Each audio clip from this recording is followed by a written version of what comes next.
Yes.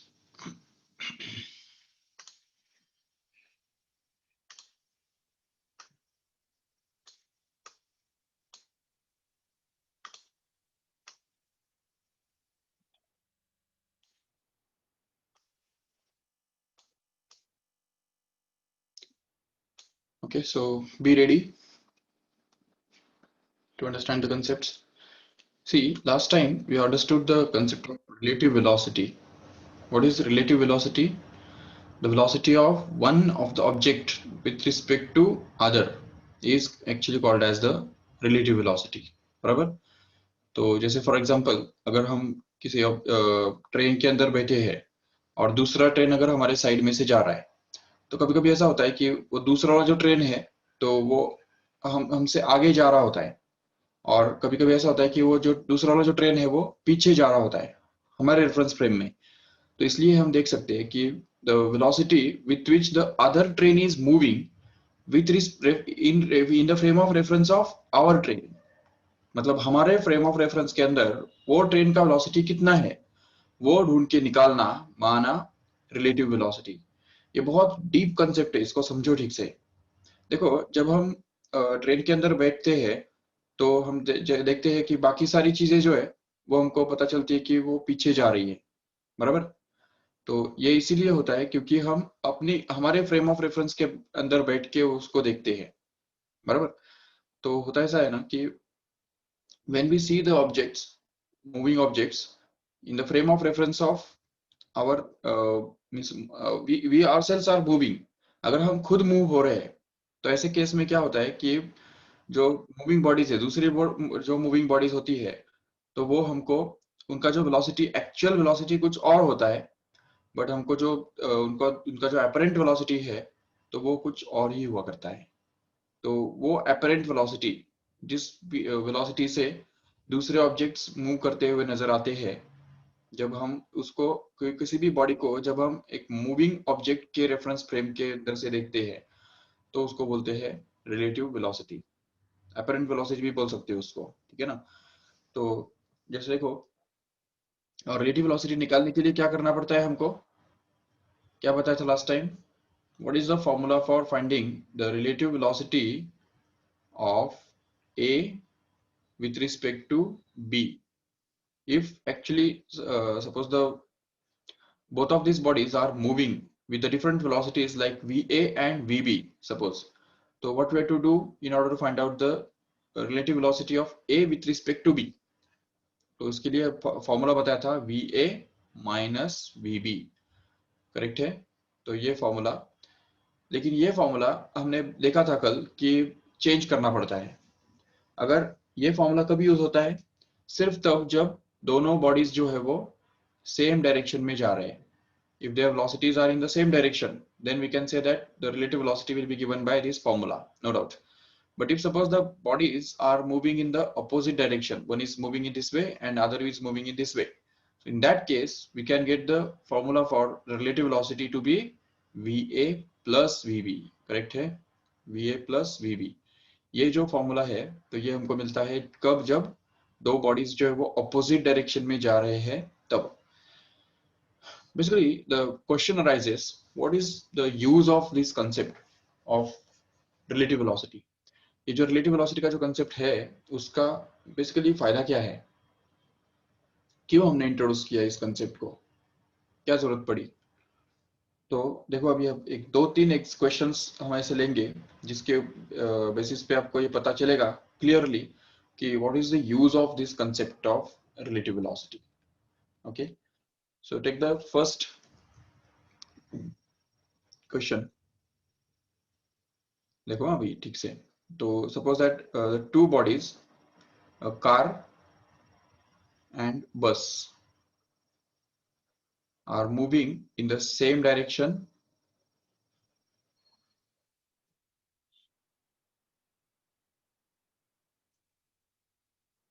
and suppose they are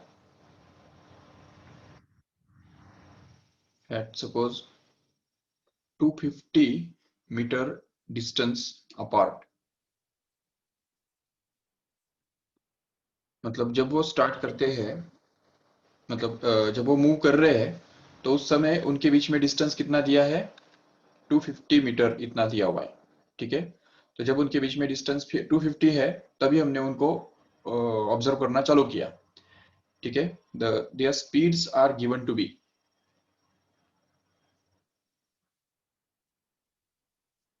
ठीक है। उनके जो स्पीड्स है तो वो दिए हुए हैं सपोज। तो एक का जो स्पीड है, मतलब कार का जो स्पीड है, तो वो दिया हुआ है, मान लो कि 55,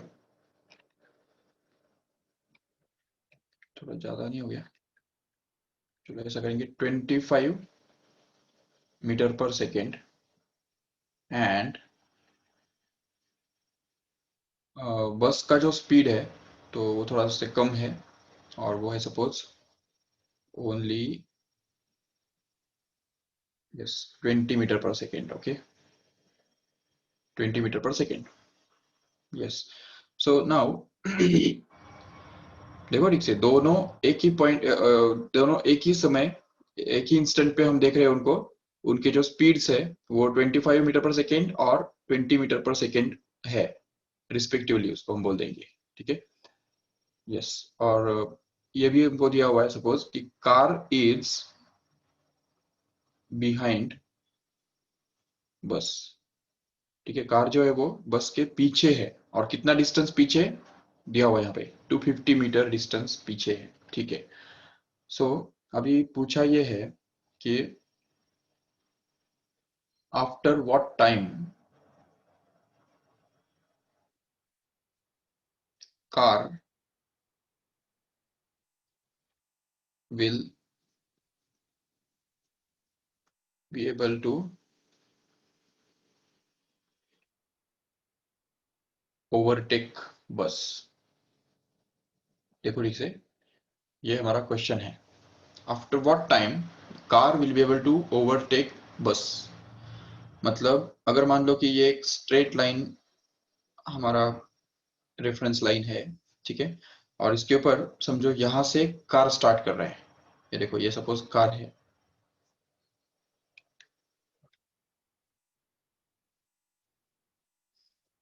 यस, और यहाँ पे सपोज बस है,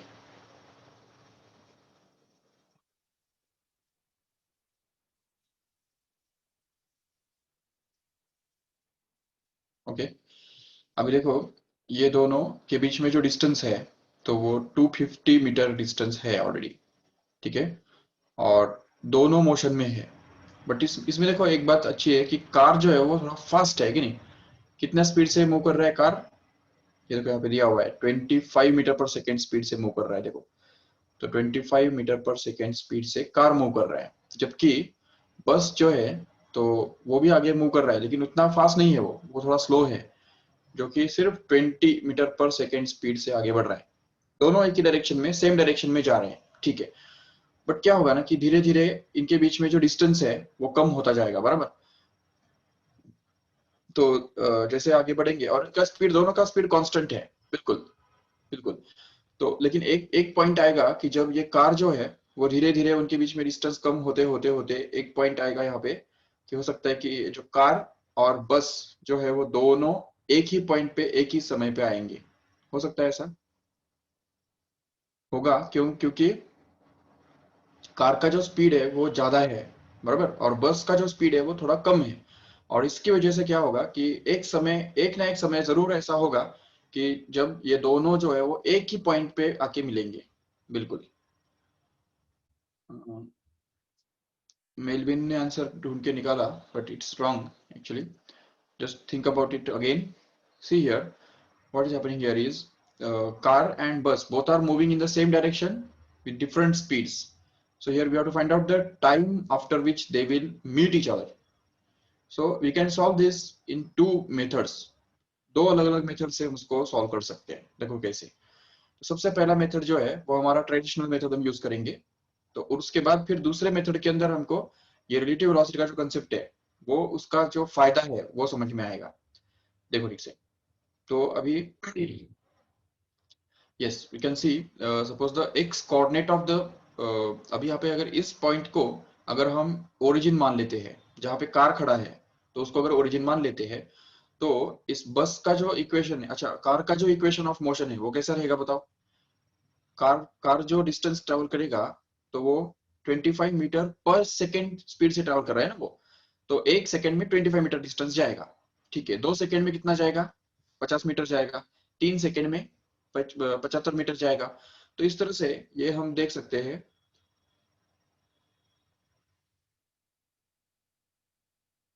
no not again, Atharva also has gone wrong. Okay, see, just carefully, ये try to understand this situation carefully. See here, ये x coordinate जो है कार का initially 0 है, no doubt. But as the time increases, in time t, the car will have traveled a distance of 25t, correct है? So we can say that the car के लिए जो उसका equation बनेगा, वो x coordinate उसका जो है वो रहेगा 25 into t. Are you convinced with this? इसके बारे में मुझे बताओ पहले फटाफट, चलो। कार का जो इक्वेशन है मोशन का वो क्या बन रहा है, एक्स सी बोल देंगे उसको, चाहिए तो ठीक है, एक्स सी, सी मतलब car. So X C is going to be actually 25 times of T, क्योंकि एक सेकंड में वो 25 मीटर डिस्टेंस जाएगा, 2 सेकंड में 50 मीटर, 3 सेकंड में 75 metre, and so on like that. So in general in T seconds it will travel distance of 25 times of T, no doubt. Okay चलो ठीक है। अब यहाँ पे बस के बारे में अगर बात करते हैं तो देखो बस के बारे में एक्स बी उसको हम बोल देंगे, इट्स एक्स कोऑर्डिनेट। अभी बस का जो एक्स कोऑर्डिनेट है वो ऑलरेडी 250 मीटर है ना, because bus is already 250 meter ahead than the car.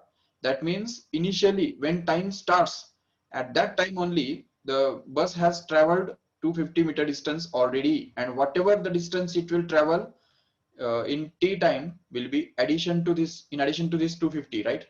तो अभी एक सेकंड के बाद उसका डिस्टेंस कितना रहेगा, उसका डिस्टेंस कितना ट्रेवल करेगा, वो 20 मीटर, नो डाउट। लेकिन ऑलरेडी वो 250 मीटर आगे है ना, तो ये 250 मीटर अगर हम 20 के अंदर ऐड कर देंगे तो कितना मिलेगा, 270 मिलेगा, बिल्कुल। 2 सेकंड के बाद क्या होगा, 40 मीटर डिस्टेंस वो खुद ट्रेवल करेगा, नो डाउट। लेकिन वो 250 तो फिक्स्ड है, तो इसलिए 250 के अंदर अगर 40 ऐड कर देंगे तो हमको मिलेगा 290, बिल्कुल। And so on like that up to last. Okay, तो अभी इसमें देखो कि no Rishikesh, your answer is also wrong. Okay, so see here, ये इसका इसका मतलब x coordinate of this bus can be obtained to be simply equal to, तो देखो यहाँ पे 250 तो फिक्स्ड है, बिल्कुल, ये 250 प्लस अभी जो वो डिस्टेंस टी टाइम के अंदर ट्रेवल करेगा वो अलग, तो वो एक्स्ट्रा, तो इसलिए उसका स्पीड कितना है, 20 मीटर पर सेकेंड है, इसलिए 20 multiplied by T. So 20 T, this much distance will travelled by the bus in time T here. So ये 250 जो है वो फिक्स्ड है, तो वो, और प्लस 20 टी, ये उसका additional distance travelled in time T. Okay, ये बनेगा उसका वेलोसिटी डिस्टेंस। ओके,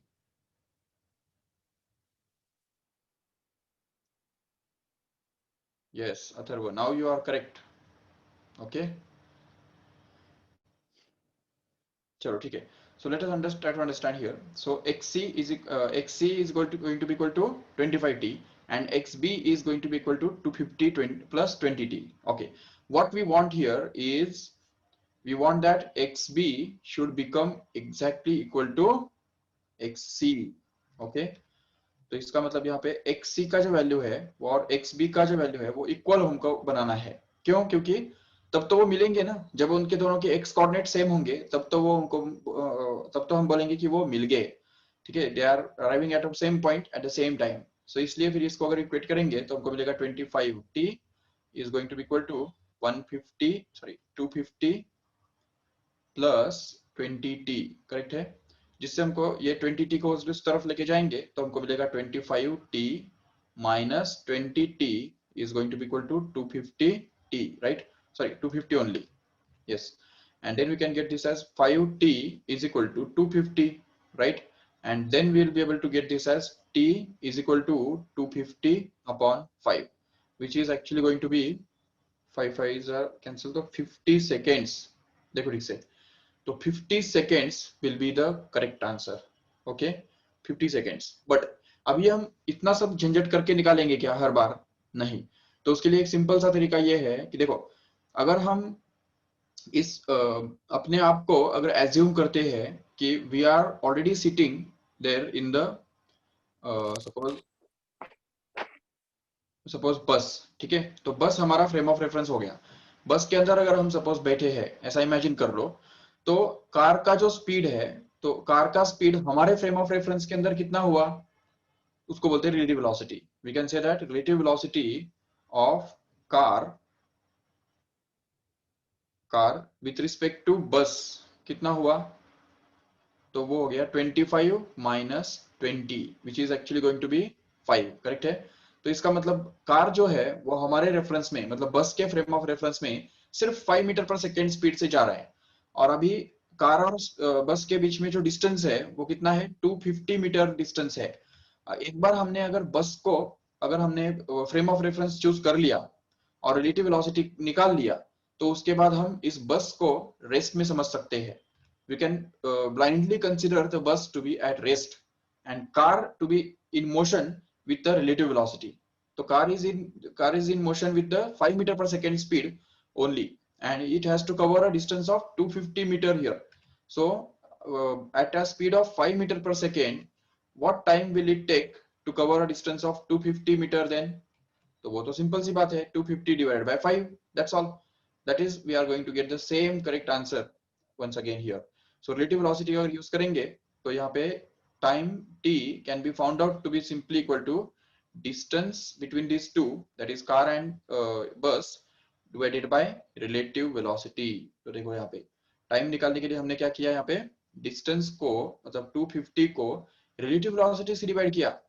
तो रिलेटिव वेलोसिटी से डिवाइड करना मतलब 5 से डिवाइड करने के बराबर है, मतलब ये वो 50 सेकेंड्स ये हमको मिलता है, बिल्कुल। तो 50 सेकेंड्स के बाद ये कार जो है वो बस को ट्रेवल क्रॉस कर पाएगा। ये समझा ठीक से? इसमें अगर कुछ डाउट है तो जरूर पूछो। Yes, no doubt. ओके, तो this is the use of relative velocity. अगर आपको इसमें कुछ भी डाउट नहीं है, सचमुच नहीं है, तो आपको इसके बाद जो मैं क्वेश्चन देने वाला हूं वो आपको करने आना चाहिए इजीली, ठीक है। तो see the next question.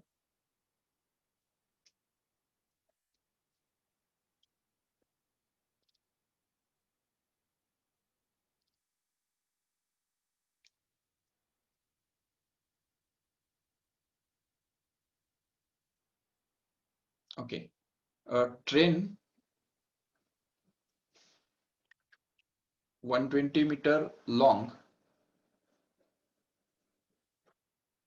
is moving with 30 meter per second. Okay,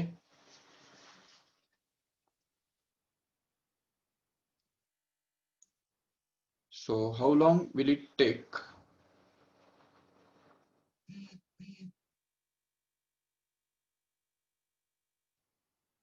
to cross a pole?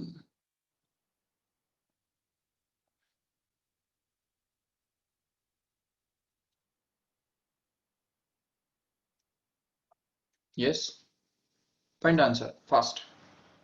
एक 120 मीटर लंबा कार ट्रेन है, ठीक है, जो मूव कर रहा है 30 मीटर पर सेकेंड की स्पीड से। How long will it take to cross a pole? तो मतलब ये समझो ट्रेन है और ये मान लो यहाँ पे एक पोल है, ठीक है, this is the pole, and suppose that the train has to run on this platform like this. So when this train will come at this point here, the crossing will start, right? And crossing will continue unless and until the whole length of the train will just cross here, and we'll say that crossing is complete when the last end point of the train will be at this pole here, correct hai? Very good. 4 seconds will be required for this train to cross this pole. Simple बात है। समझा कैसे? क्योंकि ये देखो 120 metre ये उसका length है ना, ट्रेन का खुद का लेंथ है। तो इस पोल को क्रॉस करने के लिए ट्रेन को कितना डिस्टेंस आगे जाना पड़ेगा? सीधी बात है, 120 डिस्टेंस आगे जाना पड़ेगा ही नहीं, 120 मीटर डिस्टेंस। तो वो 120 मीटर डिस्टेंस आगे जाने के लिए उसको कितना टाइम लगेगा वो हमको निकालना है। तो सिंपल सी बात है, ये फिर से एक बार, time will actually be equal to the distance divided by the relative velocity between pole and train. अभी देखो relative velocity of between pole and train, अभी पोल तो रेस में है तो इसलिए जो रिलेटिव वेलोसिटी है वो 30 आ जाएगा, इसलिए यहाँ पे हमको रिलेटिव वेलोसिटी यूज करना होगा, जिससे हमको ये मिलेगा 120 divided by 30 which is actually going to be 4 seconds, that's all. समझा ठीक से?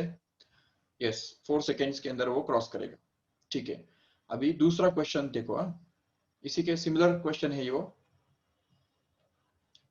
देखो अभी 30 मीटर पर सेकेंड स्पीड से वो ट्रेन क्रॉस कर रहा है, नो डाउट, बट अभी आपको पूछा हुआ है कि how long will it take to cross a bridge of length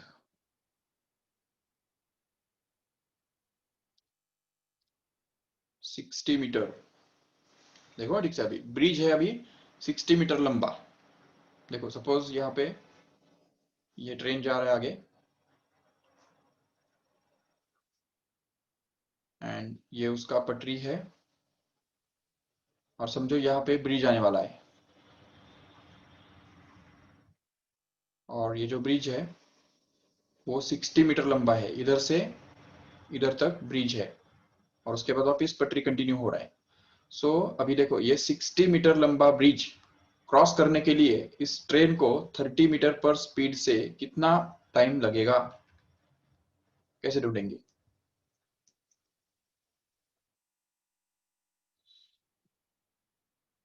no, how will you find it out? देखो, when we'll say that this crossing is started, crossing start होगा ऐसा कब हम कहेंगे, जब ये ट्रेन जो है उसका इनिशियल पॉइंट यहाँ पे टच करेगा, करेक्ट है? ठीक है, वहां पे तभी क्रॉसिंग चालू हो गया। ओके, तो उसके बाद फिर ट्रेन आगे बढ़ेगा, और ये जो इनिशियल पॉइंट है वो इनिशियल पॉइंट इतना डिस्टेंस ट्रेवल करेगा 60 मीटर, ठीक है। लेकिन उससे भी आगे जाके इस ट्रेन को और आगे जाके 120 मीटर डिस्टेंस ट्रेवल करना पड़ेगा कि नहीं, उसके लेंथ के बराबर का डिस्टेंस ट्रेवल करना पड़ेगा, जब उसका पिछला जो पॉइंट है, मतलब लास्ट एंड पॉइंट जो है वो यहाँ पे आएगा, तभी हम बोलेंगे कि वो क्रॉस हो गया। Very good, right Atharva. So basically train को फिर कितना डिस्टेंस ट्रेवल करना पड़ेगा क्रॉसिंग करने के लिए, तो देखो यहां से स्टार्ट करके ये पॉइंट जो है वो पॉइंट, और ये वाला पॉइंट जो है, इन दोनों के बीच में टोटल कितना डिस्टेंस है वो गिनो। देखो ठीक से, ये यहाँ पे क्रॉसिंग चालू हो गया, जब ये इनिशियल पॉइंट इंजन जब इस पॉइंट को लगेगा ना, तो तभी क्रॉसिंग चालू होगा, और इसलिए यहां से लेके यहां तक हमको डिस्टेंस मेजर करना है, तो उसके उस डिस्टेंस के अंदर क्या आएगा, देखो यहां से लेके यहां तक तो 60 मीटर जो ब्रिज का लेंथ है, और यहां से लेके यहां तक 120 मीटर जो कि ट्रेन का खुद का लेंथ है, तो वो हमको ऐड करना पड़ेगा, जो ऐड करके हमको क्या मिलेगा, टोटल 180 डिस्टेंस मिलेगा, 180 metre. So the total distance that is to be covered is going to be actually 180 metre, बराबर है 180 meter, and hence the time required for crossing the train, the crossing the bridge for the train will be actually equal to the total distance that is traveled by the train divided by the velocity of the train, which is actually going to be 180 divided by 30, which is going to be 6 seconds, correct? Okay, 6 seconds, very good. Okay, the bridge is at rest, and hence relative velocity is once again the 30 meter per second only, and that's why the total time required will be distance, that is total covered, divided by velocity of this train. Okay, now consider another example of the same type.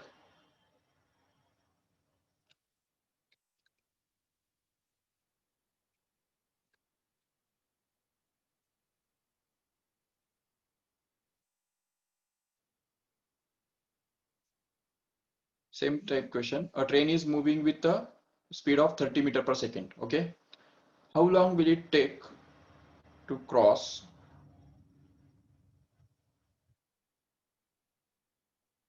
another train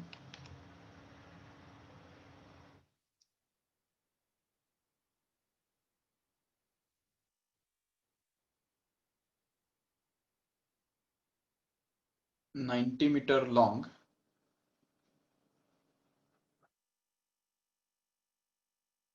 moving with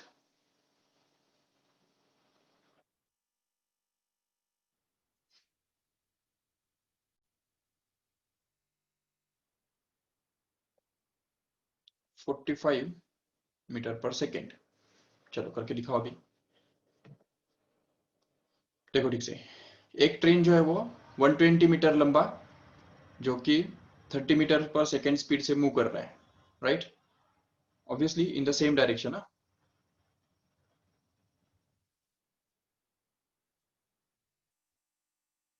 okay, 120 metre लंबा train 30 metre per second speed से move कर रहा है, और दूसरा train 90 metre लंबा है और वो 45 मीटर पर सेकेंड स्पीड से मूव कर रहा है, सेम डायरेक्शन में। So how long will it take to cross both of this trains? तो देखो, ये समझो पहला ट्रेन है जिसका लेंथ है 120 मीटर, ओके, और ये मान लो दूसरा ट्रेन है जिसका लेंथ है 90 मीटर, ओके। तो अभी क्रॉसिंग चालू कब होगा? जब एक ट्रेन का इंजन दूसरे ट्रेन के लास्ट डिब्बे के साथ कोइंसाइड होगा, राइट? ठीक है, तभी क्रॉसिंग चालू हो गया, ओके। अभी अगर हम इस 90 वाली ट्रेन को अगर रेस्ट में समझ लेते हैं, या चलो 120, हाँ चलो ठीक है, 90 वाली ट्रेन को अगर रेस्ट में समझ लेते हैं, तो इस वाली ट्रेन को कितना डिस्टेंस ट्रैवल करना पड़ेगा आगे? तो देखो, क्रॉसिंग कंप्लीट हो गया ऐसा हम कब कहेंगे? जब ये जो ट्रेन का इस पहले ट्रेन का मतलब ए ट्रेन और ये बी ट्रेन ऐसा मान लीजिए, चलो।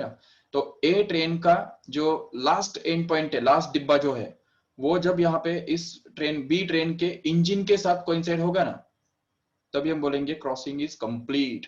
देखो ठीक से यहाँ पे, तो ए ट्रेन जब यहाँ पे आ जाएगा तो उस समय हम बोलेंगे क्रॉसिंग इज कंप्लीट। सो इसका मतलब ये ट्रेन यहाँ पे आने के लिए, देखो इस ट्रेन को, ए ट्रेन को यहां से यहां तक आने के लिए कितना डिस्टेंस ट्रेवल करना पड़ेगा? तो देखो ठीक से, जब ये आगे जाएगा तो इसके खुद के लेंथ के बराबर का डिस्टेंस तो उसको ट्रेवल करना ही करना है, नो डाउट। और एट द सेम टाइम ये दूसरा वाला जो ट्रेन है कि नहीं, 90 मीटर वाला डिस्टेंस वाला, तो उसके बराबर का भी डिस्टेंस उसको ट्रेवल करना है। तो मतलब ये पॉइंट और ये पॉइंट, इन दोनों के बीच में डिस्टेंस कितना है? तो ढूंढ के निकालो, 90 प्लस 120 बराबर है। तो the total distance to be travelled here is going to be 120 plus 90, मतलब the total distance that is to be traveled by the train A is going to be 90 plus 120, which is going to be actually 210 meter, right? And at the same time, with what this distance is getting traveled, with what velocity this distance is getting traveled, so उसको हम बोलेंगे relative velocity। तो relative velocity जो है, relative velocity of the train A or train B with respect to the train A, so it will be b का velocity vb minus va, which is going to be actually, तो देखो vb कितना है 45 minus 30, actually it is going to be 15, correct है? So this is going to be 15 meter per second, correct? Now this 15 meter per second is the relative speed. With this relative speed, these two trains are going to cross each other. So here the total time required will actually be equal to the total distance divided by the relative velocity once again, which is actually going to be, तो देखो distance कितना है? तो distance बन गया यहाँ पे 210 और it's to be divided by 15, so that we get this, okay. तो यहाँ पे 5 से अगर रिड्यूस करेंगे इसको तो 5, नहीं तो 15 से डायरेक्ट कर सकते हो वैसे। ये देखो 15 वन जा 15 एंड 6 बचा तो 60 हो गया, 15 फोर जा 14, 15 फोर जा 60, right? So it's going to be 14 seconds, very good, समझा ठीक से? तो 14 seconds will be required for the train to cross each other, right? So मतलब अभी अभी obviously यहाँ पे एक गलती हो गया हमारा कि A train is not going to cross the train B actually. The roles should be actually reversed. Here we have to call this train as A and this train as B.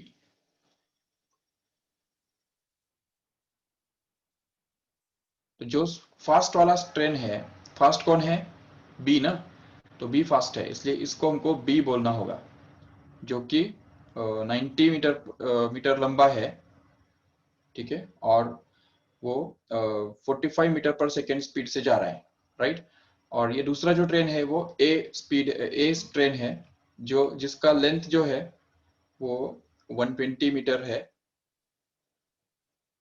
और वो 45 metre per second speed से, नहीं sorry 30 metre per second speed से आगे बढ़ रहा है, मतलब वो स्लो है, और ये बी जो ट्रेन है वो फिर आगे जाएगा तो 45 मीटर पर सेकेंड स्पीड से, और उसका खुद का जो लेंथ है वो 90 मीटर है, ठीक है। तो इसलिए यहाँ पे A B is going to cross A, that's why we have to find out the relative velocity of B with respect to A, which is obtained to be vb minus va, and that is we are going to get this as a relative velocity, and we have to divide this distance by the relative velocity so as to get the total time for crossing. Okay, अभी अभी यही question में फिर से आपको पूछ रहा हूं, ठीक है, देखो ठीक से, the same question, only the difference is here, not same direction but opposite direction. अभी करके दिखाओ। Yes, train A and train B are moving in the opposite directions here. So देखो यहाँ पे ये क्रॉसिंग चालू हो गया,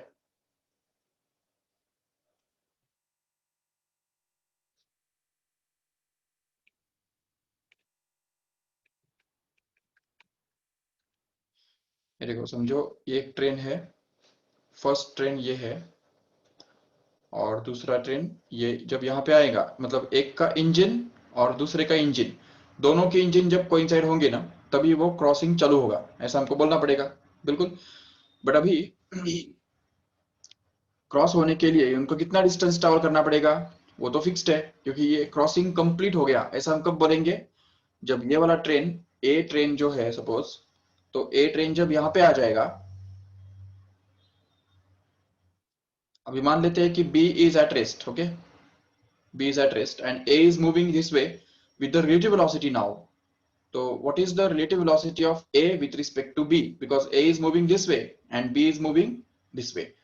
तो अभी B इस तरफ जा रहा है और A इस तरफ जा रहा है, तो अभी टोटल डिस्टेंस उनको कितना ट्रैवल करना है, देखो ठीक से, total distance that is to be travelled by A will be, अब देखो यहाँ से क्रॉसिंग चालू हो गया, अभी यहाँ इस पॉइंट से इस पॉइंट का डिस्टेंस कितना है, तो उसके अंदर देखो ए का जो लेंथ है 120 और बी का जो लेंथ है वो 90, वो दोनों ऐड करके हमको मिल जाएगा जो कि 120 प्लस 90, वो तो वैसे भी हमको ऑलरेडी मिला हुआ है 210 metre, no doubt. But at what speed this distance is covered by the train A, तो ट्रेन ए का रिलेटिव स्पीड कितना है बी के हिसाब से, what is the relative velocity of A with respect to B बोलेंगे या, so B with respect to A हमको बोलना पड़ेगा, so this will actually be equal to 30 plus 30 plus 45, correct है, it is 30 plus 45, how much it is going to be, 75, right?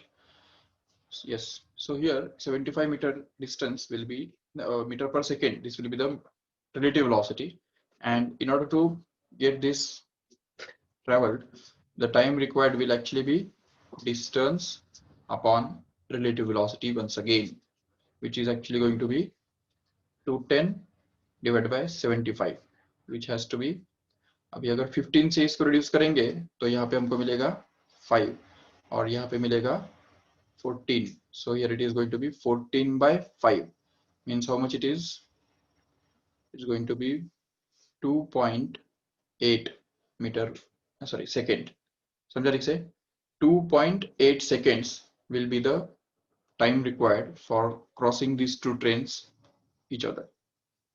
Okay, इसमें कुछ doubt है, check करो एक बार।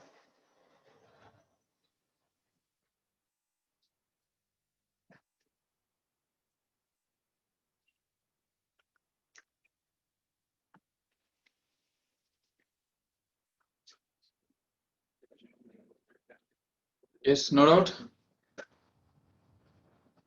चलो ठीक है, so let us see the next question.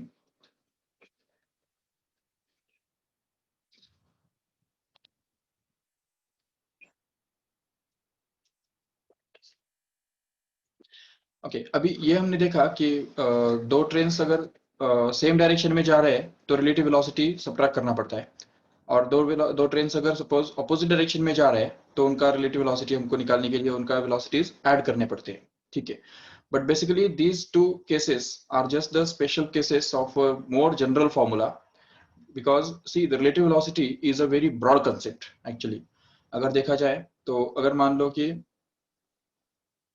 Suppose ये एक ग्राफ है, प्लेन एक प्लेन है, सपोज प्लेनर मोशन के अंदर ये एक्स एक्सिस है हमारा और ये सपोज वाई एक्सिस है, और मान लो कि एक बॉडी जो है वो इस डायरेक्शन में जा रहा है जिसका वेलोसिटी है, its velocity is given by va bar, which is expressed in terms of suppose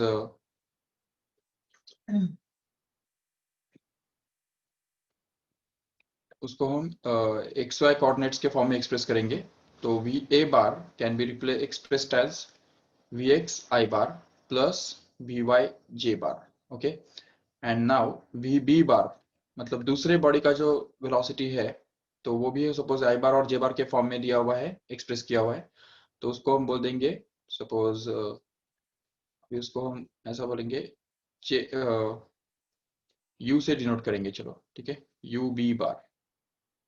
तो U B bar will be actually U X I bar plus U Y J bar, okay. So actually the relative velocity, if you want to find out the relative velocity of B with respect to A, then we will have to actually subtract UB में से हमको BA जो है वो हमको subtract करना पड़ेगा। तो actually it is the vector difference, not simply the magnitudes, difference of magnitudes only. So we have to express this as UB bar minus VA bar, which happens to be UX into I bar plus UY into J bar minus, here it is going to be Vx into I bar plus Vy into J bar, okay. So this is the actually formula for the relative velocity, remember. तो अभी इसके पहले वाले जो दो फॉर्मूले हमने देखे थे कि जिसमें सेम डायरेक्शन और अपोजिट डायरेक्शन के अंदर सब्ट्रैक्शन और एडिशन होता है, तो वो इसी फॉर्मूले के एक्चुअली कॉन्सिक्वेंसेस थे या स्पेशल केसेस थे, ऐसे बोल सकते हैं। So this is actually the main formula or broad formula for the relative velocity. Remember, if suppose there are two bodies which are moving with different velocities like UA and UB bar, VA and UB, then the relative velocity can be obtained by vector difference of these two velocities. Remember, okay. ये याद रखेंगे ठीक से, ठीक है। Just take the screenshot of this and memorize this carefully because we have to do some questions based on this now.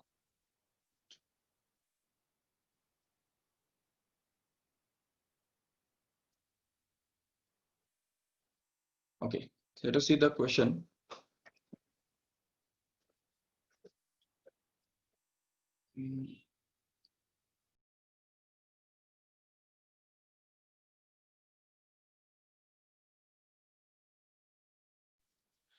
Okay, so let's see. Suppose that velocity of the car is given by 4 meter per second towards east, or we say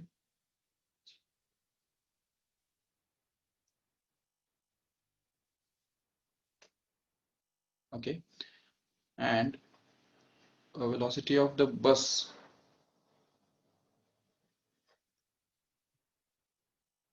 is suppose 3 meter per second due north, okay. Find the relative velocity of bus with respect to car, okay, okay. This is the question, just concentrate on this. Velocity of car is going to be 4 meter per second and it is due east, right? And the velocity of a bus is going to be 3 meter per second, but it's due north. And we have to find out the relative velocity of bus with respect to car. How can we get that? see here, if you have suppose x-axis and y-axis installed here, so car will be moving in the x direction, correct है, क्योंकि वो इस direction में वो जा रहा है, तो इस डायरेक्शन मतलब किधर कंसीडर करते हैं हम, इस तरफ कंसीडर करते हैं.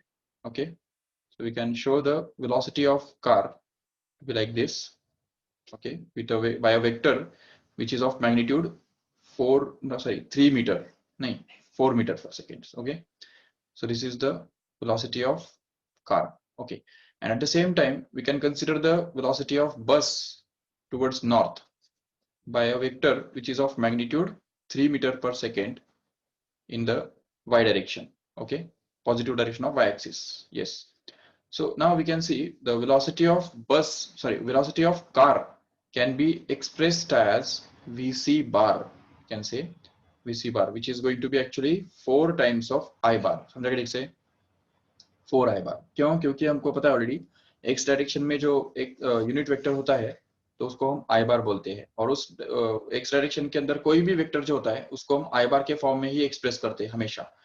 और अभी यहाँ पे दूसरा वेक्टर होता है हमारा j बार, जो कि y डायरेक्शन में होता है, यूनिट वेक्टर उसको हम बोल सकते हैं. और अभी यहाँ पे जो बस का वेलोसिटी है, देखो ठीक से, तो the velocity of the bus is going to be 3 metre per second, which can be expressed as vb bar, which will be actually 3 times of j bar, correct hai? So this is the velocity of bus which is going to be in the y direction, that's why it's accompanied by j bar. Now if you want to find out the relative velocity of bus with respect to car, okay, तो बस का हमको relative velocity निकालना है with respect to car, तो उसके लिए हमको क्या करना पड़ेगा, देखो vb बार माइनस vc बार करना पड़ेगा, करेक्ट है. तो vb bar is how much, see here, vb bar is going to be 3j bar, right? So here it is going to be 3j bar, and minus vc bar is going to be 4I bar, right? So we can say this will be 4I bar, and if we simplify this further, then we can get this as minus of 4I bar plus 3j bar, क्योंकि I bar वाला term हमको पहले चाहिए और j bar वाला term बाद में चाहिए. Now if we want to plot this vector in this graph, same graph paper here, then we will have to join the point whose coordinates are -4, 3, correct है. So where is this point -4, 3? So see here, -4 मतलब यहाँ पे x axis पे इस direction में यहाँ पे चला जाएगा वो पॉइंट, और 3 मतलब ऊपर यहाँ पे, ठीक है. तो ये दोनों पॉइंट्स अगर हम ज्वाइन करेंगे तो ये एक ऐसा वेक्टर हमको मिलेगा जो कि इस डायरेक्शन में रहेगा. Actually this direction can be obtained alternatively just by joining the corners of these two vectors. Okay, so this actually is going to be the relative velocity, we can say v relative. Okay, so this is the v relative, which is expressed as -4I bar plus j bar in terms of I bar and j bar in this way. And if you want to find out the magnitude, how can we get that? So देखो relative velocity तो हमको मिल गया I bar j bar के form में, no doubt. But if we want to get the magnitude of this relative velocity, then we can be able to find out this by using this root of 4 का -4 का square plus 3 का square, जो बनता है root of 16 plus 9, which is going to be root of 25. That means it is 5. So here it is going to be 5 meter per second. See here. So 5 meter per second is going to be the correct answer. समझा ठीक से? Yes, Prashant, you have given the correct answer. So this way we have to find out the relative velocities. Okay. Now just try to find out another question, or just we'll stop here just because time is over.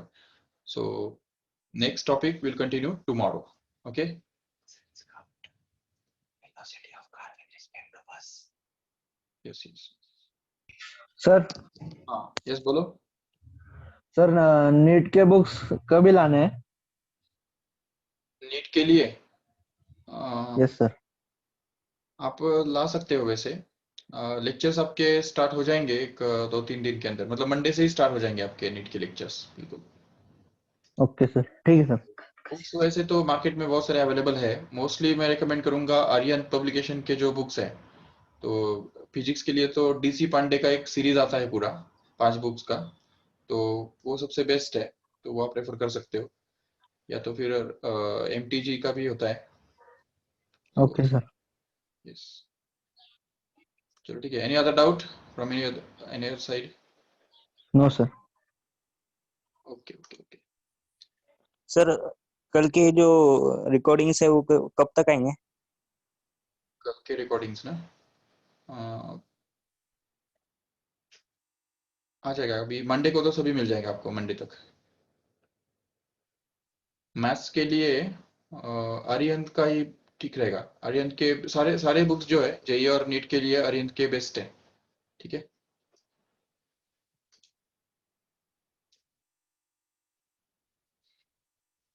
Okay चलेगा, ठीक है फिर। Thank you all of you.